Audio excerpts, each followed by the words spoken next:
बिस्मिल्लाहिर्रहमानिर्रहीम अस्सलाम वालेकुम। मैं हूं इस्माइल कासिम और आप देख रहे हैं हरफ़े राज और ये मकबूल जान के साथ। ऐसा लगता है आर्मी चीफ मुझे अपना दुश्मन समझते हैं, ऐसा कहना है इमरान खान साहब का। और ये सब इंट्रो में मैं नहीं जाऊंगा, मैं डायरेक्ट आपके ऊपर आऊँगा, बिकॉज मुझे जो उनके सारा बयानात लगे आज के कि इस्टेब्लिशमेंट से मेरी कोई लड़ाई नहीं है। इससे कबल वो कह चुके हैं कि अमेरिका के साथ ताल्लुकात जो है वो बेहतर करना चाहता हूँ, उसका अज़म ज़ाहिर किया। क्या उन्होंने अपना ही बनाया हुआ नैरेटिव जो है उसको किल नहीं कर दिया?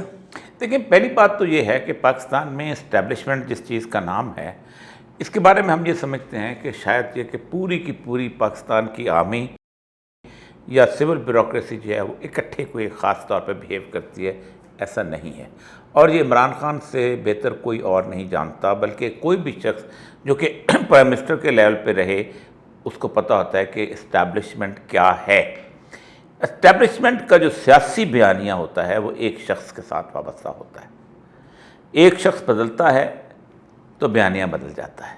इसलिए इस्टेब्लिशमेंट पूरी की पूरी जो है उससे लड़ाई का तसव्वुर नहीं किया जा सकता। ज़ाहिर बात है, उससे लड़ाई क्यों होगी? हो सकता है कि इस्टेब्लिशमेंट के 80 से 85% लोग ऐसे हों जो इमरान खान को पसंद करते हों, और ऐसा है भी, क्योंकि जो इस वक्त रिपोर्ट्स हैं वो ये हैं कि the families of the officers of Pakistan army, the families of the officers of civil bureaucracy, air force, navy, ये ऐसे हैं कि जो इमरान खान के साथ शदीद किस्म की एक लगाव और मोहब्बत रखते हैं, वे है।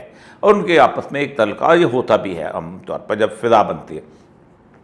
फिर टुप्स का भी मामला ऐसा ही होता है कि ऐसी सूरत हाल बन जाती है। इस्टेब्लिशमेंट की आप पूरी हिस्ट्री आप उठा के देख लें, ख़ास तौर पे पाकिस्तान जब इकट्ठे होते थे, जब CNC होता था, commander in chief Ayub Khan, उसके बाद याया खान, और उसके बाद टिक्का खान, और फिर गुल हसन जो वगैरह जो थे। Gul Hassan was the last CNC। उस वक्त तक ऑल 3 फोर्सेस उसी के मतहत होती थी, और कमांडर इन चीफ जो होता था आर्मी से होता था, और उसी की बात मानी जाती थी। वो दे were loyal to the chief, और ये लॉयल टू द चीफ का तस्वर वहीं से चला आ रहा है। अयूब खान ने सोचा, अयूब खान ने चाहा कि मुझे हुकूमत लेनी चाहिए, तो सारे के सारे जो थे, इसे कहते हैं, इमाम ने अल्लाह अकबर कहा और सब ने तकबीर की और उसके पीछे खड़े हो गए। फिर उसके बाद याया खान ने एक ख़ास नैरेटिव दिया, और उसके बाद उस नैरेटिव का तो उसका इलेक्शन होने चाहिए, आज़ादी इज़हार होनी चाहिए। जितनी प्रेस की फ्रीडम उसके ज़माने में, याया खान के ज़माने में, किसी के ज़माने में, पाकिस्तान की पूरी तारीख के अंदर इतने डेक्लेरेशन जारी नहीं हुए जितने याया खान के ज़माने में। फिर उसने इलेक्शन करवाए, फिर उसने कहा कि इलेक्शन को हमने नहीं मानना, तब भी एस्टेब्लिशमेंट उसके साथ ही चल पड़ी, क्योंकि लॉयल टू द चीफ वाला मसला था। ये अलग बात है कि एक ख़ास वक्फे के अंदर इस्टेब्लिशमेंट जब शिकस्त खाई है पाकिस्तान फ़ौज ने वहाँ पर, पाकिस्तान को ज़िल्लत में शिकस्त हुई है, एक वक्फे के अंदर उन्होंने अपने आर्मी चीफ को डिफ़ाई किया, लेकिन थोड़े ही अरसे के बाद फिर वापस उसी तरफ आ गए। और ज़िया-उल हक़ ने कहा, और ज़िया-उल हक़ के हिसाब से उस आर्मी पूरी की पूरी इस्टेब्लिशमेंट वैसे चल पड़ी।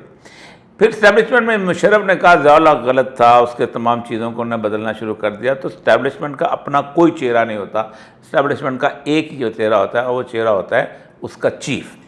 इमरान खान के साथ मामला हुआ था चीफ के साथ, और उसके साथ साथ कुछ 2-3 चीज़ें और ऐसी हैं कि जो गुज़श्ता काफ़ी अरसे से पाकिस्तान की इस्टेब्लिशमेंट के अंदर रच बस गई हैं। उनमें से एक चीज़ जो रच बसी गई है वो ये है कि अमेरिका जो है वो हमारे लिए बेहतर है बाकी तमाम ममालिक से। क्यों? इसलिए कि हमारे सारे का सारा असला वहीं से आता है, हमारे स्पेयर पार्ट्स वहीं से आते हैं, हमारे जितने भी जहाज़ उड़ते हैं F-16 से लेके ये वहाँ से आते हैं। इसलिए हमारी ट्रेनिंग सारी की सारी अमेरिकन स्कूल्स के अंदर होती है। तो ये एक इस्टेब्लिशमेंट के अंदर ये नैरेटिव बन गया था कि अमेरिका हमारे साथ है। दूसरा ये नैरेटिव जो था ये सिविल सर्विस के अंदर भी बना था, और ये बनना शुरू हुआ था 1951 में जब लियाकत अली खान गए थे।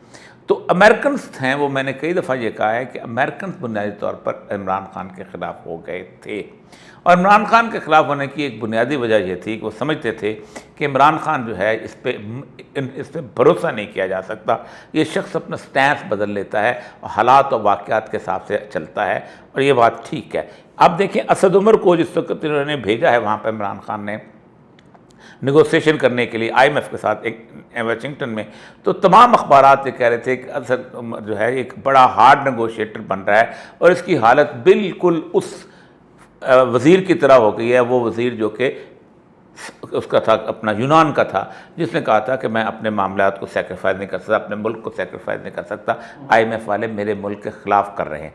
आप सोचें कि जिस वक्त असद उमर को वापस बुलाया गया है तो उस वक्त समझा गया था कि असद उमर को इसलिए बुलाया गया है कि was a pro Pakistan finance minister और उसका IMF डील नहीं कर पाते। उसके ऊपर हुआ यह था कि इस्टेब्लिशमेंट ने अपना एक बंदा, न सिर्फ अपना बंदा बल्कि अमेरिका का बंदा, वो जो है वो उनको वहाँ ला के बिठाया और उसका नाम था हफीज़ शेख, जो कि उसके साथ मुशर्रफ के साथ भी था और पीपल पार्टी में जरदारी के साथ भी था और दोनों प्रो अमेरिकन थे। तो हफीज़ शेख के बाद फिर आहिस्ता आहिस्ता उन्होंने फिर शौकत तरीन भी कोई इतना लॉयलिस्ट उस तरह के नहीं, लेकिन शौकत तरीन कंपैरेटिवली कम अमेरिकन था, इसलिए उसके साथ इख्लाफात का मामला भी शुरू हुआ सारा को। तो इमरान खान एक तो रियलाइजेशन उसके अंदर शुरू दिन से थी कि उसका मसला आर्मी चीफ के साथ है, और अब सूरत हाल ये है कि वक्त के साथ हुआ ये है कि मामला बदला नहीं है। बदला क्यों नहीं है? बदला इसलिए कि ऊपर का बॉस नहीं बदला, और ऊपर का बॉस कौन है? पेंटागन। पेंटागन जो है वो जिस दिन बदलेगा तो यहाँ भी हवा बदलनी शुरू हो जाएगी।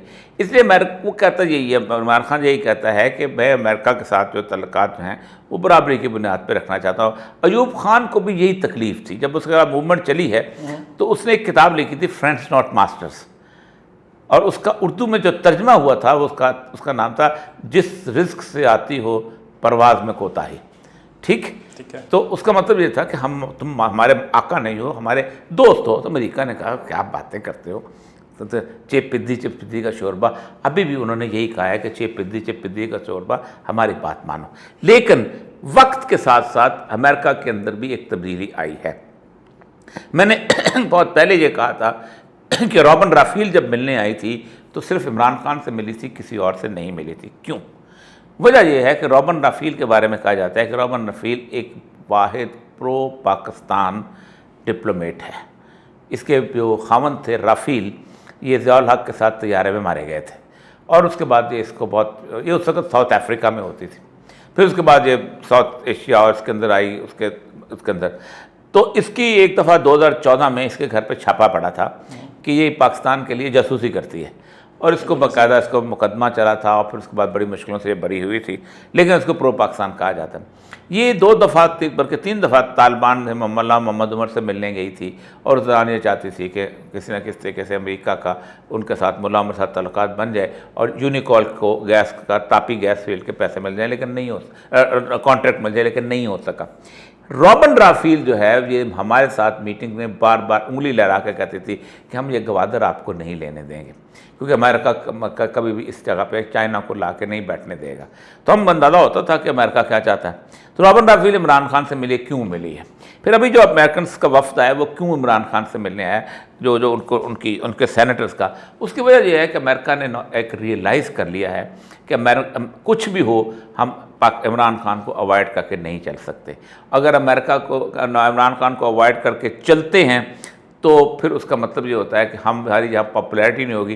इमरान खान बाहर आए तो अमेरिका को गाली दिलवाएगा, इमरान खान बाहर आए तो इस्टेब्लिशमेंट को गाली दिलवाएगा। हम इसका तल्लुकात इस्तवार करें। दूसरा ये है कि अगर इमरान खान के साथ को खुदा ना खास्ता किसी किस्म का कोई एक्शन लिया जाता है तो इस मुल्क इतना डिस्टर्ब हो जाएगा, तो डिस्टर्बेंस के अंदर से कुछ भी पैदा हो सकता है। जो अनारकी होती है वो एंटी अमेरिकन ऐसी गवर्नमेंट पैदा कर दे जैसी गवर्नमेंट ईरान में पैदा हुई थी कि अमेरिकन एम्बेसी के ऊपर लोग आकर कब्जा कर लें और उनको यरकमाल बना लें। और दूसरी बात ये होती है कि फ़ौज कोई हैसियत नहीं होती। 7 लाख फ़ौज ईरान में भी मौजूद थी, लेकिन अमेरिका का भुरकस निकाल कर रख दिया था उन्होंने पूरे ईरान के अंदर।